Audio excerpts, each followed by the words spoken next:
Hey everybody, it's Prajesh here. Intane here. Welcome to our podcast, Baskets of Knowledge, Chats with a Difference. In our podcast, we invite guests from around the country and around the world to talk about how they got to where they're at the moment. It's about a journey, it's about an experience, it's about their life. Kiyara Glasgow, everybody. Welcome to another episode of Baskets of Knowledge. Today it's just me.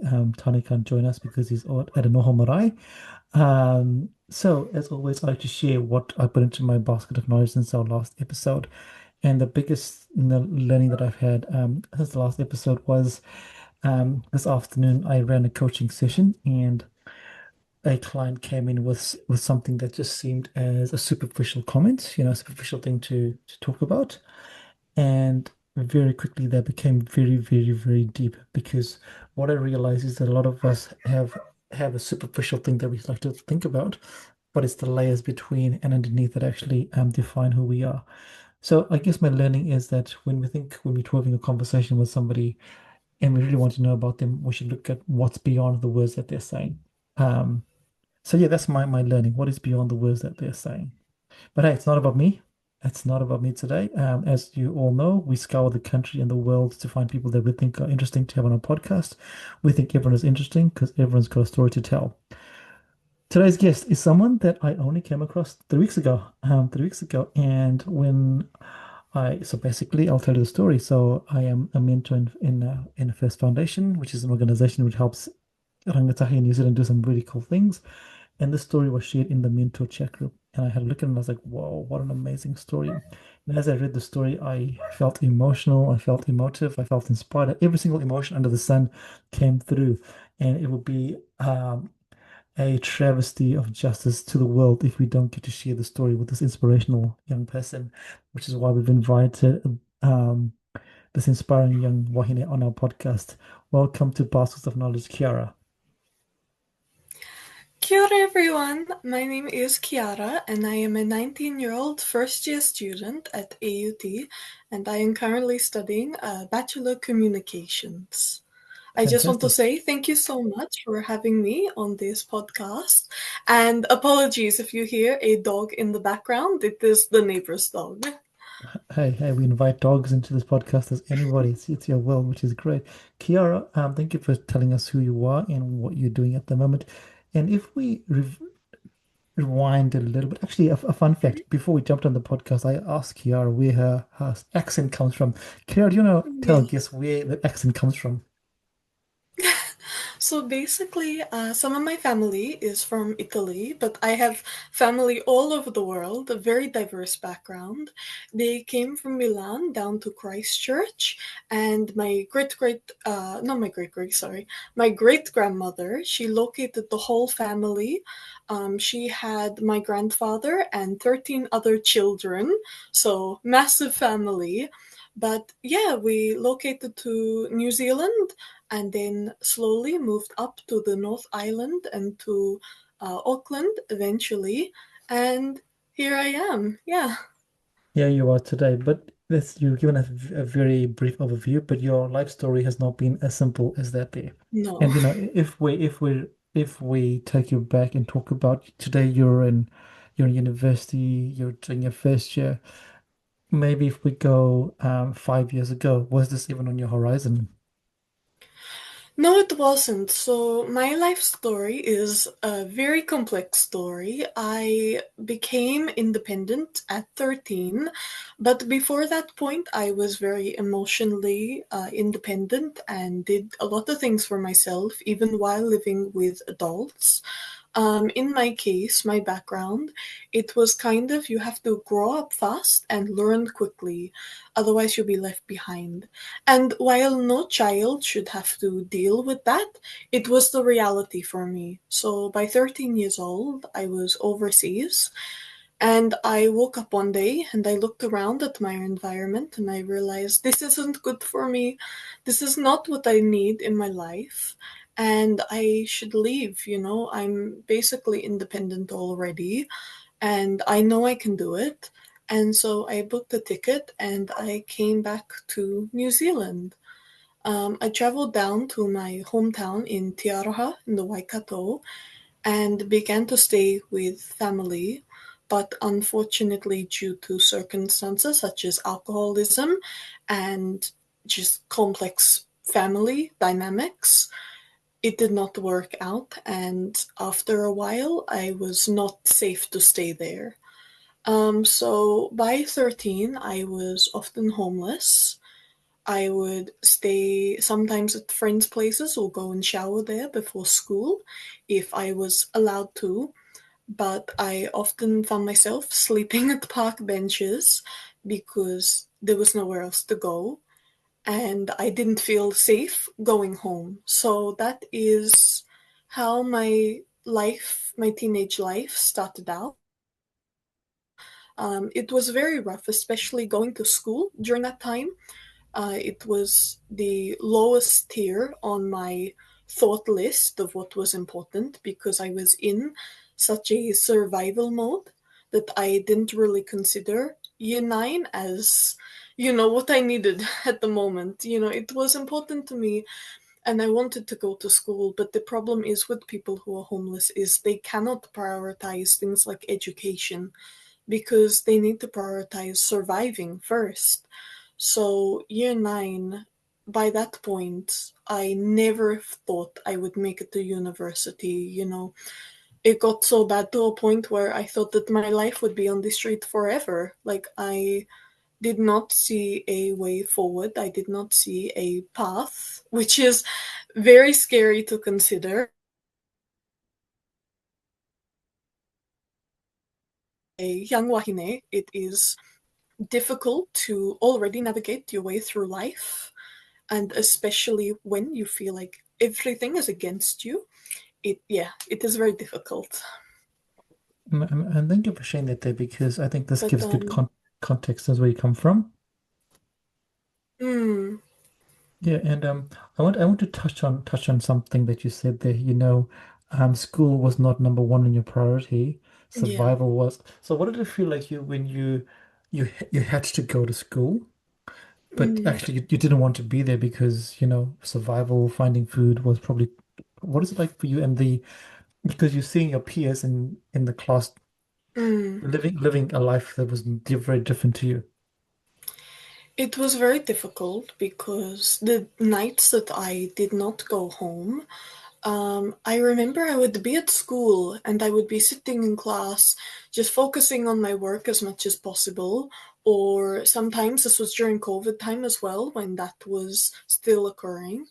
I would be on Zoom and I just had no motivation because I didn't feel like I could kind of relate to my peers. And so as I went into year 10, I passed year 9, but I did really poorly. Most of my classes, I only got an A and barely scraped the barrel because of what was happening at the time at home. So I got to year 10 and I remember going to school, and after class, I would go into the bathroom and get changed into normal clothes. And I would leave, and all these parents would be picking the kids up, and it would be, they had such a good connection. And I would watch that and I would think, wow, if only I had that, then, maybe it would be easier for me. Maybe I wouldn't have to worry about where would I go at the end of the day. But that was not the reality for me. It distracted me heavily from school, and by the time year 10 finished, I was absolutely devastated. And this was my turning point. I got back my final results on a sheet of how I had done overall for the year, and I just remember thinking to myself, you can do so much better than this, this is not the life you want to live, just getting A's all the time. And I knew what I was going through was difficult, for sure. I don't deny that. But I realized that in order to get out of this situation, I needed to pursue and keep pursuing. And so, yeah, I just tried to aim for my best the year after that and the year after that. But it is very difficult, like I said, when you are homeless or dealing with housing issues or domestic violence or any kind of, you know, complex family life.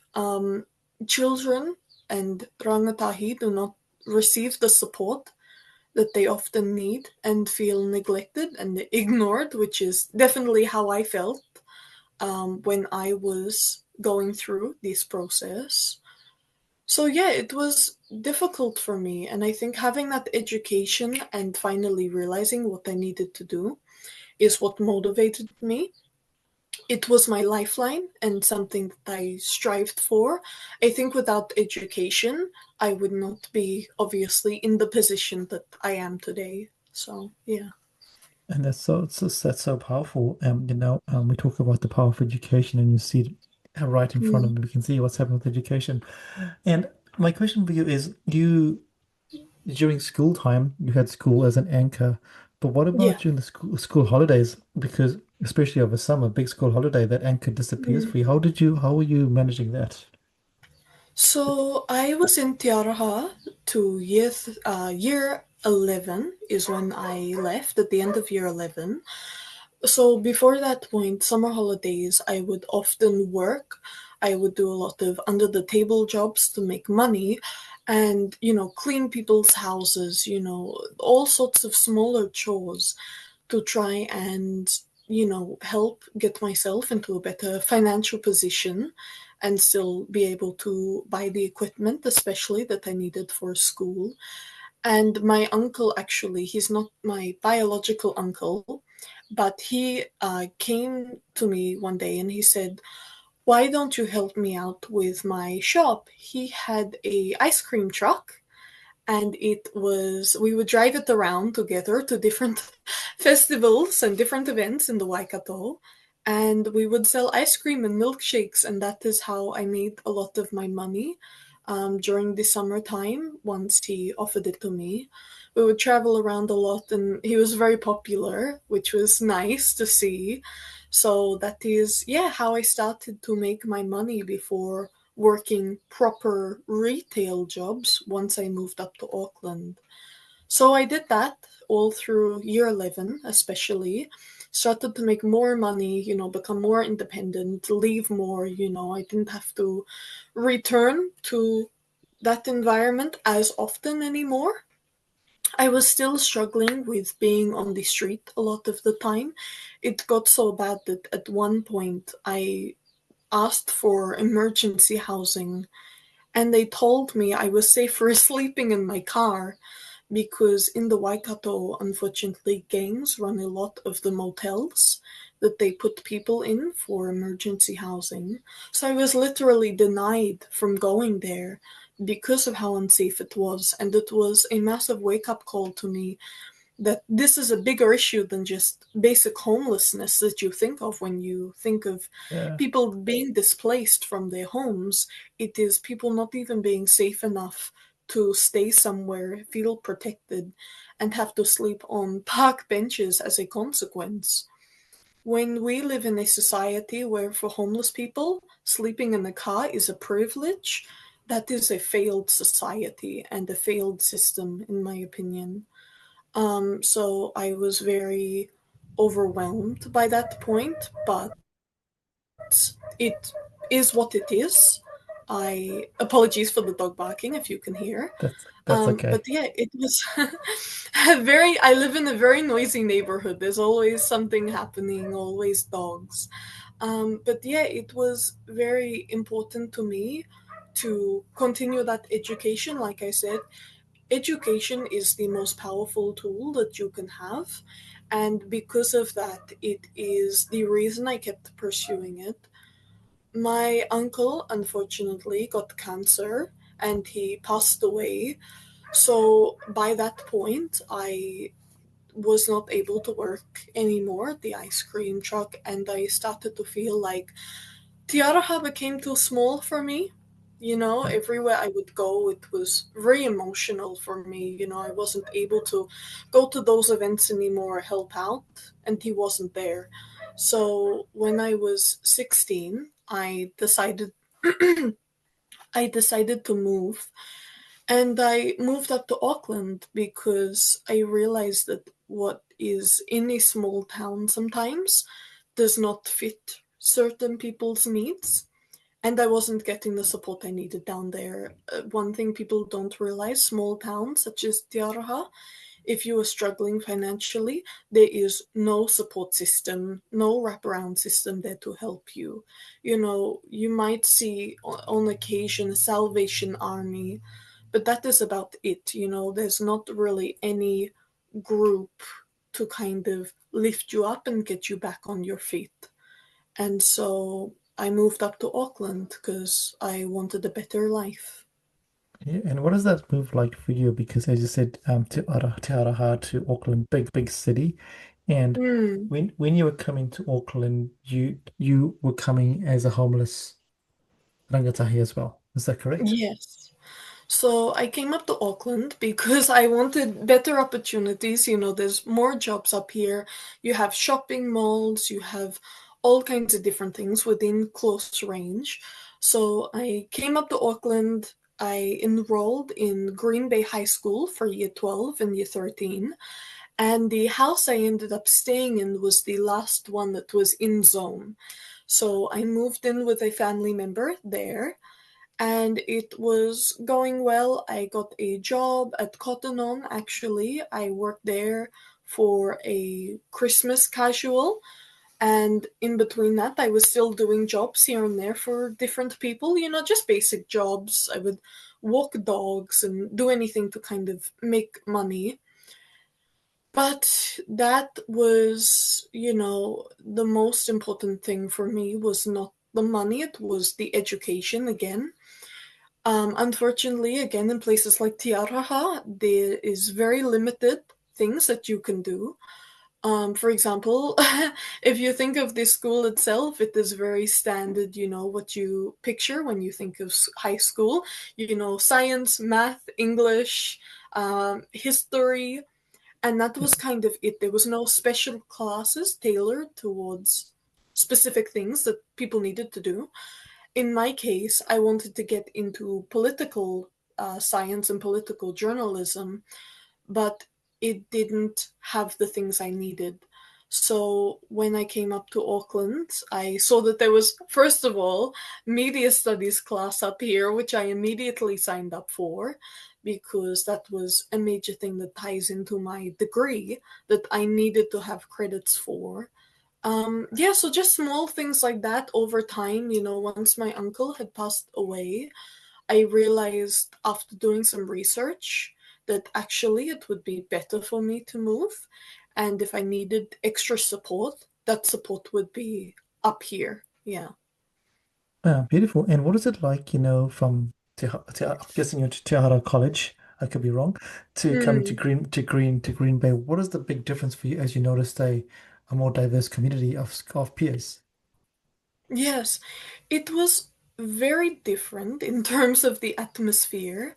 For me, it was very more opportunities, more connections as well, more people to meet, which was very important to me. Teara has a very small community, and the high school there is, I think, only around 200, like 250 students to 300 students, maybe. So, not much happening, as you can imagine. And I remember the first day I went to high school up here, I was shocked how many people there were. There was people flying down the corridors, and there was thousands, like just like 1,000 people, and I was just so surprised, but it in a good way, because I knew that, you know, this school was going to be able to give me the connections I needed in order to, you know, be a part of something bigger than just what I had before. Tiaraha College is an absolutely lovely school, and it is a lovely community, but I think I definitely needed what was available up in Auckland, because it had, again, that further wraparound support. Unfortunately, however, it wasn't all smooth sailing. If anyone has read the Stuff article by Mildred Arma, a beautifully written article, but it does go downhill from here. I was living with a family member, and in October of 2023, I became homeless again. I unfortunately was kicked out of my home, and didn't have anywhere to go. I would stay with friends occasionally, but it was very embarrassing because I had a massive duffel bag that I had with me, which I would carry all of my clothing and my laptop and all of my stuff in it. And it was shameful to me. I was embarrassed because I would go to school every day with that duffel bag, and people would ask me, "Oh, why do you have this with you? Is something wrong?" And it would be awful to have to admit to myself, I'm homeless again. And for a long time, I felt like I had failed, like it was my fault. Um, for being back in this position, even though realistically it is never the child's fault for, things out of their control. But yeah, it was not smooth sailing. And yeah, being homeless again, especially in Auckland, was a massive shock to me. I didn't think it would happen, or I thought maybe there would be more support, but I think a lot of sectors nowadays, especially post COVID, have been very underfunded and let down. They don't have the capability to help all people who are going through things like homelessness or financial crisis or food instability. There are so many aspects that people are currently suffering from in this economy, and it hit me very hard. Yeah. And I want to acknowledge you for that there because it might sound like everything was hunky-dory, but even in amongst all the hunky-doriness, there was always, Mm, you're finding your new identity, who Kiara is now in Auckland, and then just as you find your identity, the world shifts for you. And you mentioned yeah. it was very different for you in Auckland. And if you were to paint a picture for our listeners, what is it like being homeless in Auckland for you?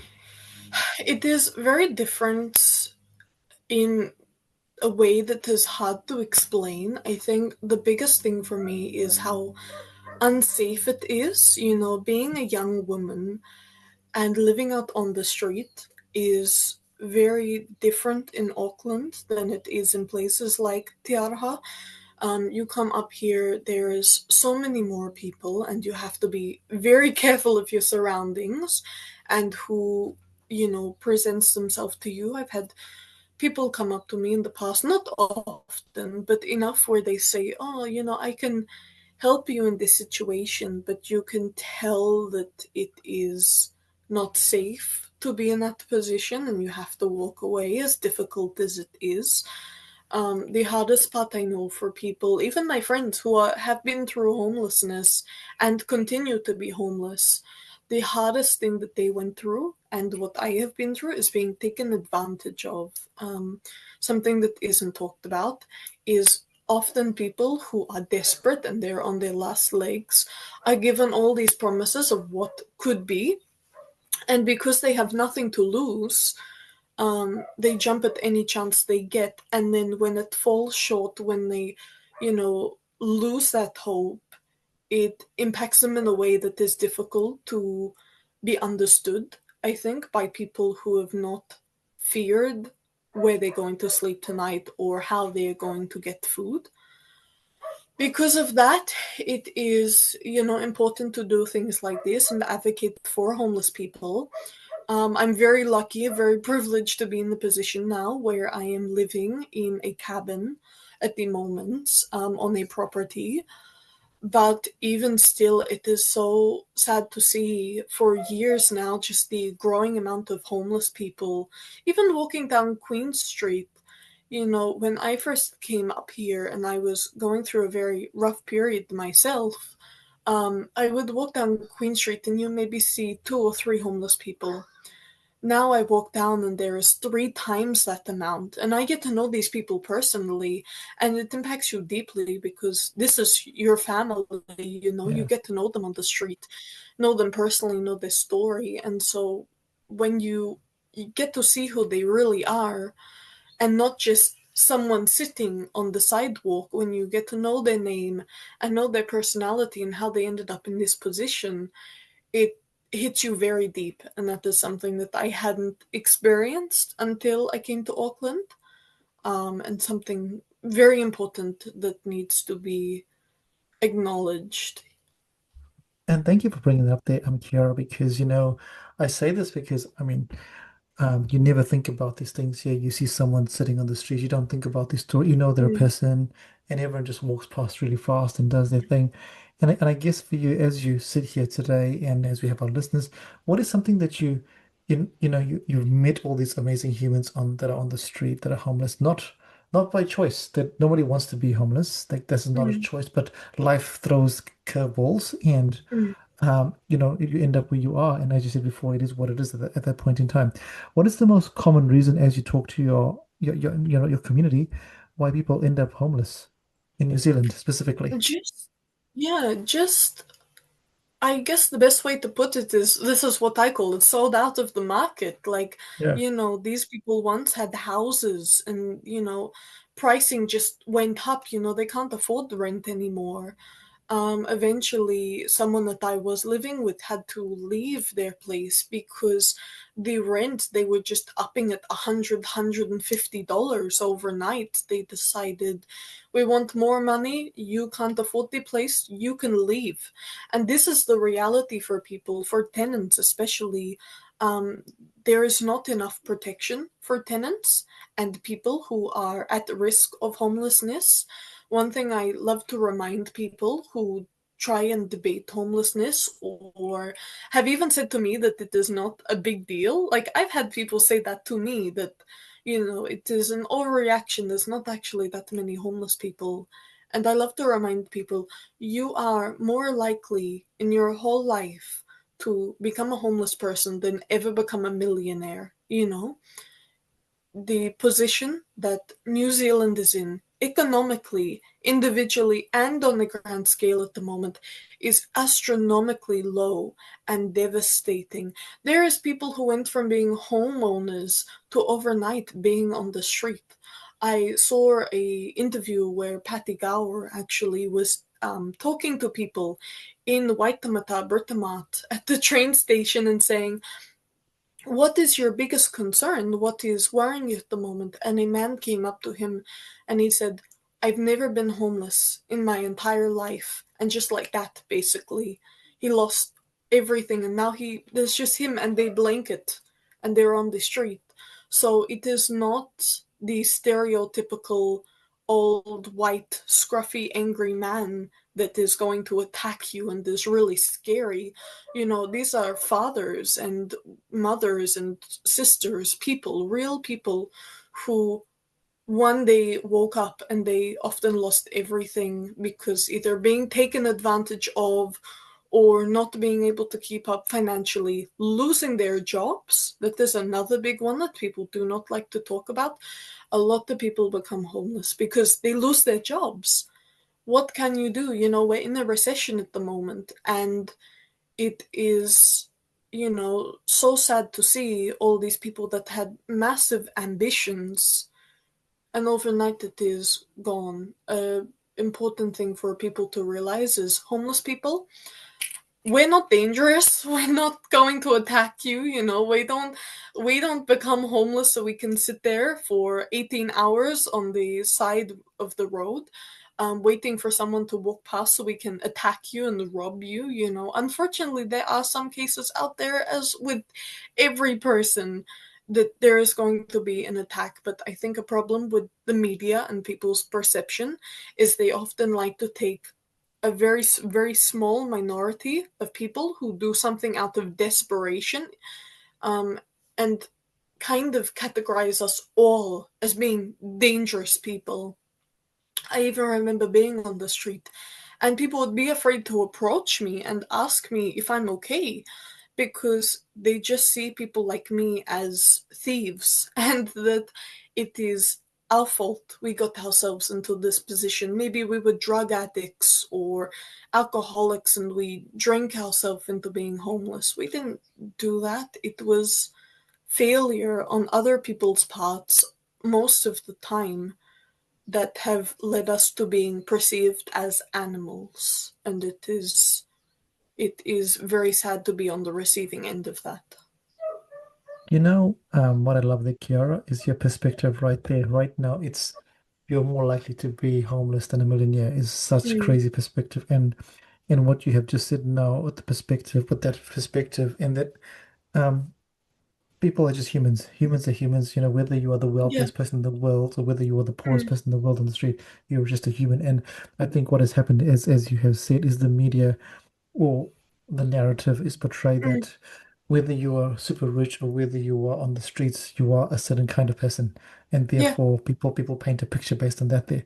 And for those that are homeless, there's a picture painted that they're all people that are out to get you, or Mm. they're bad people. And obviously, as you said, there's some in every society. They are bad people, Yeah. every society, and it doesn't. It could be anyway. You could be the richest Mm. person, be a evil person. Yeah. You could be. It doesn't matter. There's no. It doesn't. Evil doesn't come with where you state your status in life is. It's just you as a person, and that's a Mm. great perspective. And what I am you're really curious as you sit here and as you've gone through this is when you think about in New Zealand we have I'm going to put this in quotation marks. You have a government that or a government sector that says, "Hey, we'll help people."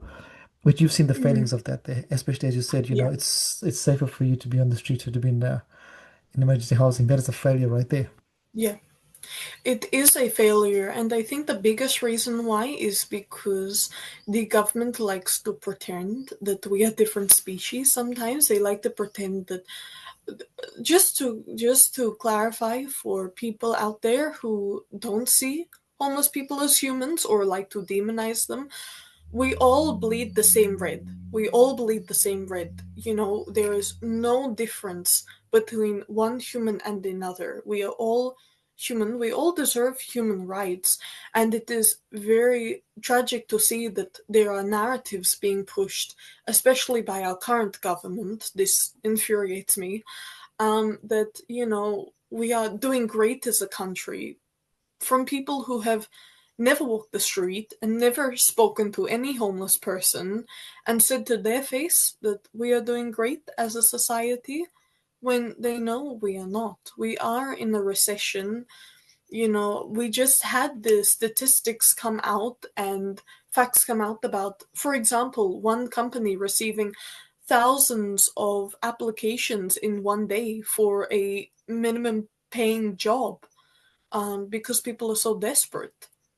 Yeah. So when you are taking a society that has, a large amount of people in it who are not being represented, not being heard, not even being asked the question of what do you want to see change, paired with a government that pretends that this doesn't exist and that my people, my family who are still out on the street, do not exist, it is very disconnected in a way that it shouldn't be.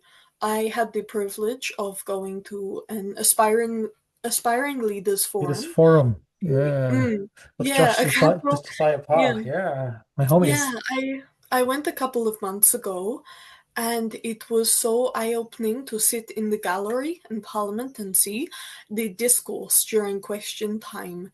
You see it on TV, and it's kind of like watching a show. I think some people think, you're just watching something on TV. It's how can it impact me? But you go and you sit in the gallery in person and you see some of the debating and the language and the rhetoric that is weaponized during things like question time. And it is so sad as a person who does not believe that human rights should be a debate. They should be basic, respect for all. Everybody should have them. That is why it's called human rights. And to see something so pure and well intentioned being turned into a weapon to fight between political parties, it's it's devastating, and I don't understand it personally. I had a conversation with someone I know last night, actually, and I just remember saying that I don't understand why they keep saying we need more time, we need more time for a lot of these legislations, when the people who are, dying during winter because they don't even have blankets or heating and they're freezing to death and they're malnourished, they don't have time. They do not have the opportunity to just put a hold on, whatever is inconvenient for them in their life, or whatever is harming them and, killing them, that's killing them. They cannot just put it on hold and leave it for another day. It is happening right now. It is happening tonight. There are people out on the street tonight. And it is, it should never, human rights and people's, right to survive should never be a weapon or a debate. I think if we have gotten to a stage where people are denying people like me exist, denying my story, or giving backlash to people like me, stigma to people like me, and pretending that we are deserving or it is our fault for the position we're in, these people have never had a day in their life where they have thought, how am I going to put food on the table for me and my whānau? And so we need to have a massive, I think, like, reinvention of what we understand as a government and a society, and really consider the people who are currently not having a voice at all. That is so, so powerful. And I think, one of my key takeaways from what you've just said is sometimes we look to the government, but Mm, it costs us nothing as a human being to just do stuff. You know, exactly. some people are like, oh, it's the government's problem or whatever, but it doesn't cost me to be a good person to someone on the Mm. street. It And it doesn't cost. also Yeah. doesn't, yeah, and it also doesn't cost you to go up to someone and ask them, are you okay? Yeah. That doesn't cost you anything. To spend a minute of your time out of the thousands of millions of minutes you'll have in your lifetime, just to sit down with someone and say, are you okay? How can I help you? If Yeah. every single person in Aotearoa, took a minute, just 1 minute to do something good every single day, think about how much better this country would be. But we don't do that. And walking to university, walking down Queen Street, and seeing all these people just pass by like it is nothing is the most heartbreaking thing. That is the most heartbreaking thing, because these people should not be overlooked, you know? And if I had all the money in the world, I would help them myself, but I don't, I'm only so limited. I'm a uni student, I am financially struggling myself. But I even take time to sit with people and ask how they are. So if you, as a viewer, next time, if you're walking down Queen Street and you see someone who looks like they're really not doing well, just take a moment to ask, are you okay? Because that can be the question that really opens up someone's, gateway into talking about something that is so stigmatized and shameful in our society. And I love that because it's not just if our listeners who from wherever you are in the world, homelessness is not just a New Zealand and Auckland Mm, problem. It is in everywhere in the world. And yeah. different obviously different parts of the world have different reasons and different but people are people and humans are humans. Mm, And as you said before, the displacement has happened to them, not because they yeah. wanted to. Yeah.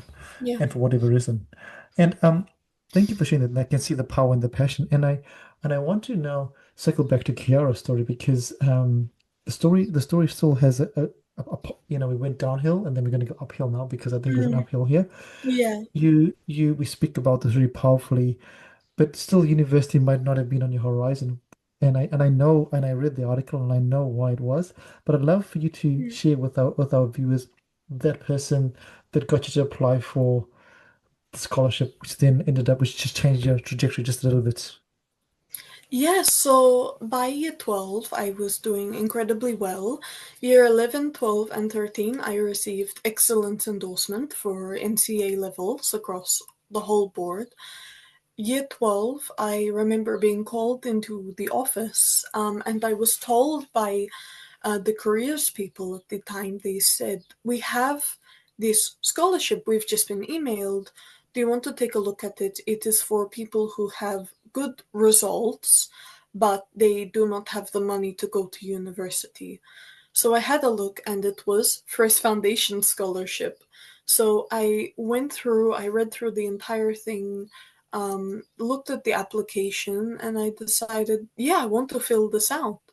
So I filled it out, I submitted it, and not long later, I think it was early the next year, I got told that I was a recipient. I had, received the award, and I was so proud of myself because it was the first moment in my life where I had, you know, realized there is a chance for me. I can go to university, I'm not going to be stuck in this position forever. A lot of people think that it's just going from not being homeless to being homeless, but there's a whole cycle of emotions and processes and the system. There is a whole cycle that average people do not see.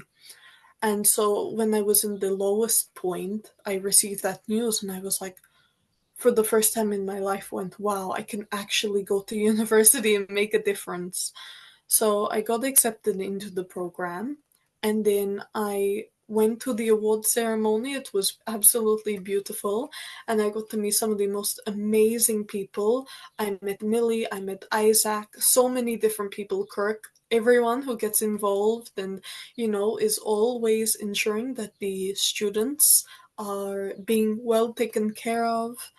That was very special to me. And I also got to meet my mentor, Ali Butler. Massive shout out to Ali Butler.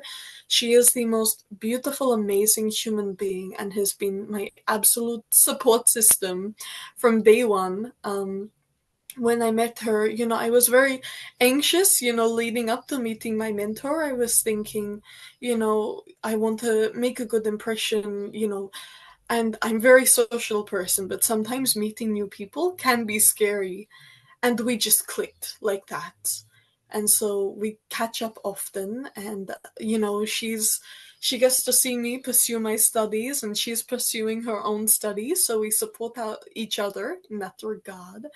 But yeah, having the mentor support was one of the most fundamental things for me. It's kind of like having a parent when you don't have parents.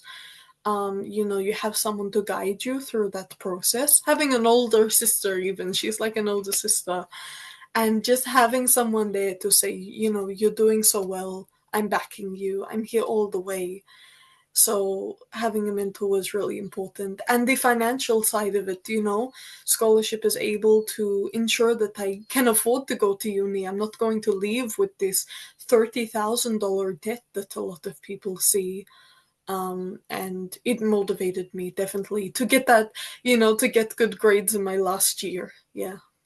Yeah, and I want to do and this is where I say, the story. I mean, life is a roller coaster, and this Mm, is the roller coaster where you ride it, yeah. but the ride only becomes easier because of people that support you. So shout out to the team Yeah. at Greenby for pointing you out Yeah. and saying, hey, this is an opportunity. Definitely. And a shout out to the crew at First Foundation, Yeah. Isaac and Kirk and the crew for seeing the application. And also shout out Mm, to Ali Butler for, being a mentor. And I think it's important for us to shout out people because, as yeah. you said before, when there's no support, and this is for anybody, when there's no support, we fall pretty quickly. And when there's support, Mm, whatever the support, you can see what happens. Your life changes quite yeah. dramatically.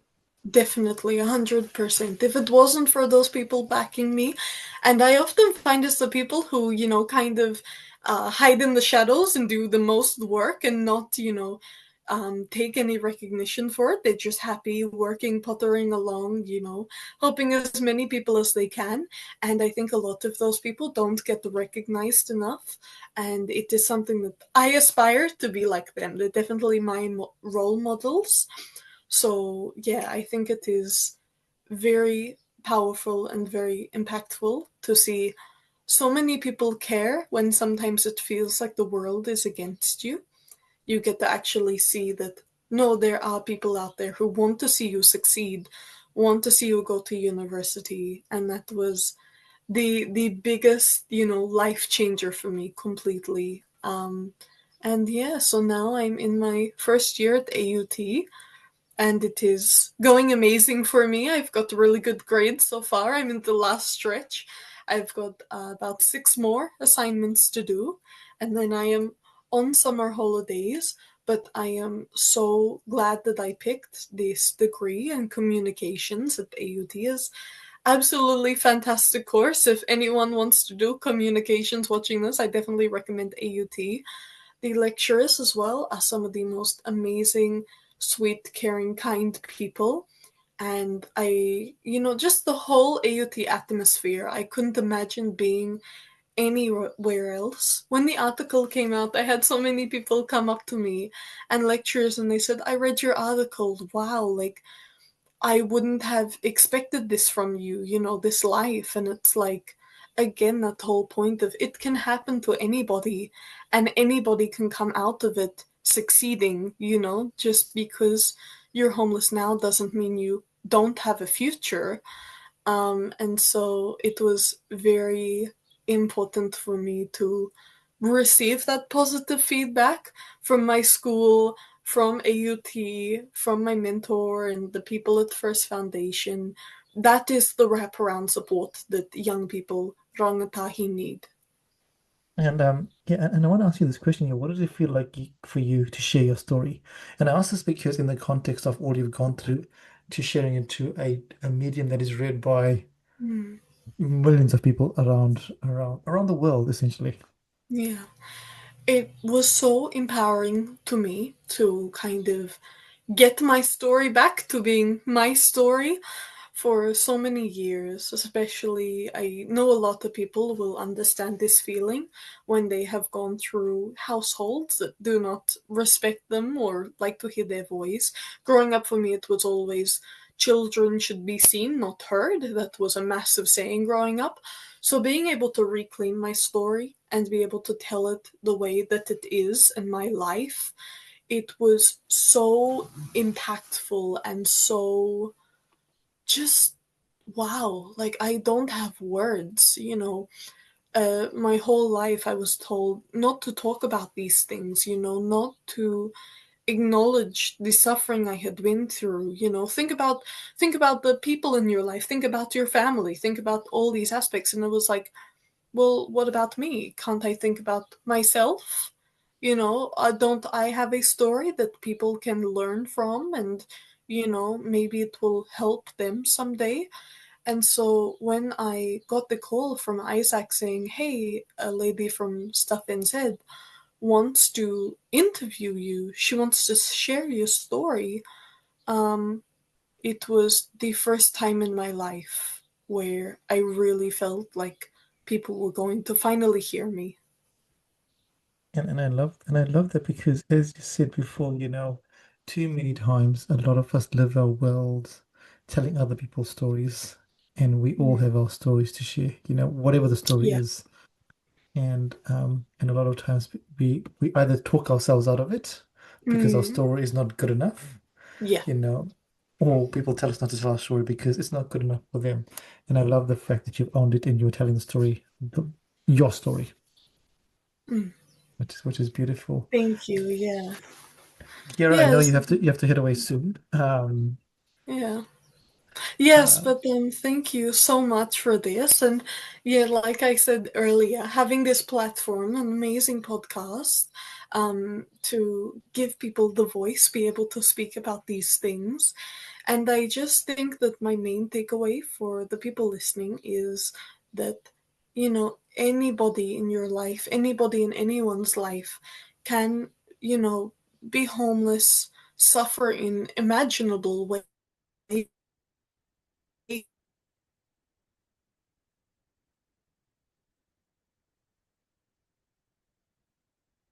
that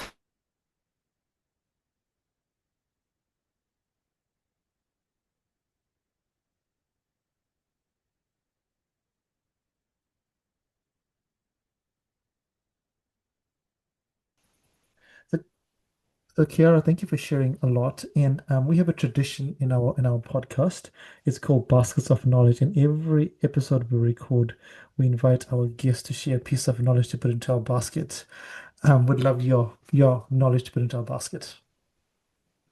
Yes, I think my knowledge for this episode for listeners to take away is just know that, anybody in your life can be homeless. Anybody in your life can suffer financial hardship, even if they don't share it. There is such embarrassment and shame and stigma in this country, and we need to break down those walls. To be a Kiwi, to be an Aotearoa, is to be connected to other people, and to have the mana to know where you come from and your place in this world. And that should not be stopped by prevention of, human rights. Everybody, no matter what path they come from in life, should be given an opportunity, always. And I think it is very beautiful to see people in the community, organizations in the community trying their best to help, especially young people and the most vulnerable people in our society, get back to a place that is good, get back to safety and security. But it is not enough. We need more people to be stepping up, to be doing the hard work, hard mahi, to be putting their hand up, even in situations where they don't want to be, and saying, hey, I want to put a foot forward and I want to help someone else and help make their life better. And if you have the opportunity, next time you're walking down the street and you see somebody who is not doing well, you see someone who is homeless or maybe just going through a rough time, just take a minute of your day, just 1 minute even, to ask, are you doing okay? What a beautiful, beautiful takeaway there. Any one of us can do this wherever you are in the world and you're listening. If you see someone that is, they don't have to be homeless, they can just obviously see that someone's in distress. You can ask them, are you doing okay? Or how can I help you? Or can I help you Mm. today? Which is really beautiful. What a great way to end today's podcast. Kira, I mean, we've only touched the surface of your story. 1 hour is not enough. I think we can go deep and deep and deep.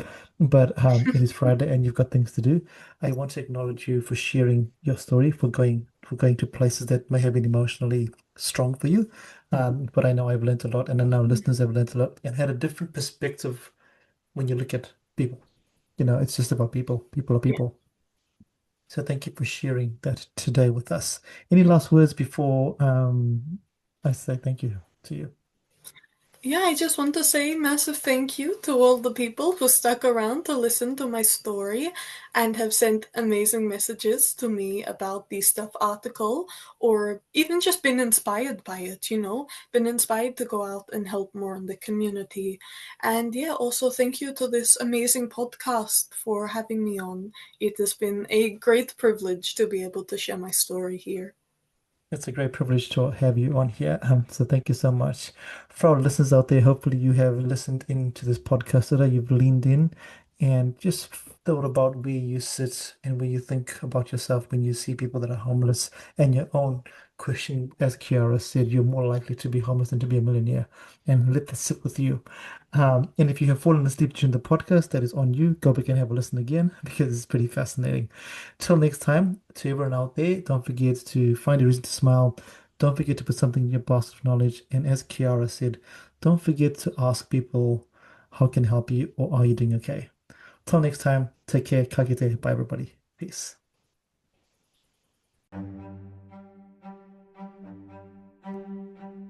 Thank you for listening to Baskets of Knowledge. Yeah, we hope that you found something useful to put into your basket of knowledge. And as we said before, remember to put something little into your baskets of knowledge every week. And as always, feel free to like, comment, and share this podcast. Thanks, everybody. Bye.